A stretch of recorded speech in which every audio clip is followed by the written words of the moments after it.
spike it, get themselves gathered, and try and find a way to score. Or are they? Take a look at this. It's a fake spike from Ellaby, and Jalen Hall is as open as a player can possibly be. Take another look at how he got that way. That's Hall running from one side of the field all the way to the other as they're going up to the line to try and orchestrate the spike. The nearest defender steps up on the inside receiver, but no one sees Hall until it is much too late. And just like that, the Broncos pull off a miraculous comeback and a miraculous win. They take it by a score of 41-38. I'm looking at the heads of the DBs shaking on my program.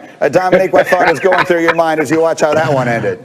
Oh, I'm sick. I hate it. I know some people were excited. And it's an exciting ending. That's fun. But I hate to see it. The poor guy was looking off, trying to figure out what he's going to do in the next play, and now he is the GOAT of this situation. I don't even know that DB's name, but I'm paying for him. Lewis, is there someone who is to blame for this? I mean, is this obviously it's a mistake and someone shouldn't be that wide open, but how do you see it? As a former defensive back, tell me what you see here. Yeah, I mean, you can see the safety right there and that shot right there telling the corner get out there because he wasn't looking. You know, when things are happening that fast, sometimes that kind of thing, I'm surprised it doesn't happen quite a little bit more often, to be quite honest with you. And my heart breaks for Jason Candle, the head coach at Toledo, who I know personally, man, because I know he's a darn good coach. And you know that kind of loss just ripped his heart out, man. That's a hard one. That's a hard one to watch. Don't blame the corners. If you saw it, safety, get out there. It is the corner. You know what? Because you know what? I'm glad you said that. I'm glad you said that because y'all don't listen. Y'all don't listen. You stay out there in your little corner. You know, you always think that you can just do what you want to do. And now look what happened. You saw where the safety was going. He was like, get out there. And look what happened. Well, you get out there then. He should have went. The safety should have went. Don't tell me. Go cover him. That's probably, you're right. He probably should have. D. Wood, all I know is that I've still got like the scar tissue from Dan Marino in the legendary fake spike game against the Jets. So that's the only thing I can think of when I see that play. What? Everything comes back to the Jets with you. Like when it's all bad, it all comes back to the Jets. Correction. My heart hurts, man. It hurts. Correction. Nothing good ever comes back to the Jets with me. Only the terrible moments come back to the Jets with me. Okay, anyway, crazy finish last night, and there you have it. Meanwhile, let's get back to the NFL and the Patriots. Off to one of their worst starts in decades. They're 3-5. That's third place in the AFC East. This week on WEEI, Cam Newton addressed the expectations that come with playing in New England and how he sees this season playing out. 2020, 2021, New England Patriots will look much different than what 2003, 2013, 2016, 15. You know, and I'm not in competition with nobody. I understand this is New England. I understand there's a standard. Realistically, you know, this team's destiny has its own fate, and it's not like anything else that has been seen before. So we're halfway through a season where everything that we want is in front of us. When I said we're close, we're extremely close. All right, so I feel that there are a lot of directions a conversation can go from there, but let's start with this one. Louis Riddick is a person who builds teams. Do you feel like Cam Newton is playing for his career the second half of this season? He needs to convince someone, whether it's Bill or one of the other 31 teams in the NFL, that he should be a starting quarterback next year. Is that the way you see it? I don't think there's any question that this latter part of the season is important to him, both individually and collectively for this football team, because people want to see whether or not Cam can string together some performances that are very similar to what he just put on tape last week against the New York Jets, or just a couple days ago, which is winning football. And the previous week before that, it was winning football against Buffalo minus the fumble at the end of the game. He was driving them down to tie and or win that football game. If he can do that consistently, he gives this team a chance. Everyone knows that the margin for error for this football team overall is very slim. But I think people are attaching too much to Cam's performance. Although he is the quarterback, I get that. And he needs to play better than he had played previous to these past 2 weeks. I get that. But really what is ailing the New England Patriots isn't Cam Newton. It's the lack of weapons on the perimeter, which we know that they don't have, although Jacoby Myers has stepped up big time over the past 2 weeks. And it's the defense. Look at this defense that has just been ripped apart on the first two levels, at defensive line and linebacker.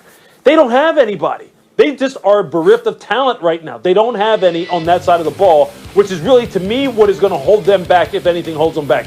But as I said previous to Monday Night Football, before we went on the air, I am never, and I mean never, counting out this coaching staff, this head coach in particular, the offensive coordinator Josh McDaniels, because these two are two of the best that have ever done it in terms of being a tandem.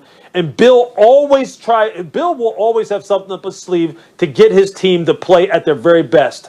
So don't count them out, although it's going to be a tough road for them over the next month. Shefty, I saw you shaking your head a lot or nodding your head, through a lot of that. What are your thoughts?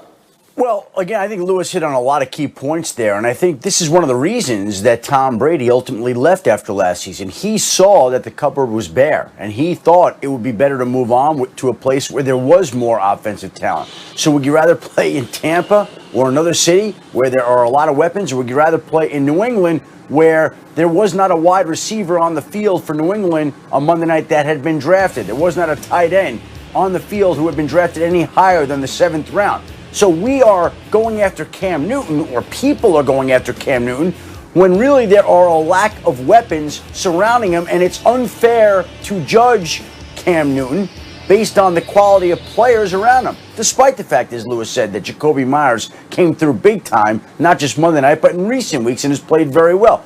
There aren't the type of weapons that we're used to seeing in New England, and that, to me, is as much the story as Cam being inconsistent. Yeah, it's another reminder. They were the #1 defense in the league last year. They had a lot of players opt out. Monday night, they played again without Stephon Gilmore, who was the defensive player of the year. So clearly, this is not them at full strength, whatever full strength might have been. Shefty, though, what is your sense from around the league of Cam? Just to whatever degree he can be evaluated fairly based on what it is, what is your sense of what they think of him there and what the sense of him around the league is long term? Listen, I think everybody recognizes the type of talent that he has, and he's scheduled to be a free agent this offseason. He's on that 1-year deal.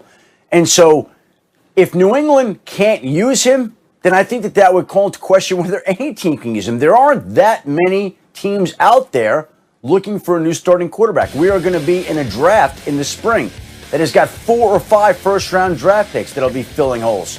So there is more of a surplus of quarterbacks than there is a demand for quarterbacks. Everybody wants one, but there have a lot of teams that have filled that need already. And if Cam can't do it in New England, I think that's going to raise questions to other teams as well. What is your sense, D. Wood? If you had to guess right now, if you had to bet on it, would you bet that he is someone's starter week 1 next year? I would say no right now. I think Cam has been inconsistent, and a lot of that has to do with the weapons that's in New England. There's just been a talent drain, particularly on the offensive side with New England, and it's having an effect on Cam Newton. You can't ask Cam Newton to do everything at the quarterback position. I think it'll negatively impact him in free agency. See what winds up happening. He said they're close. The 7 teams going to make the playoffs in the AFC this year.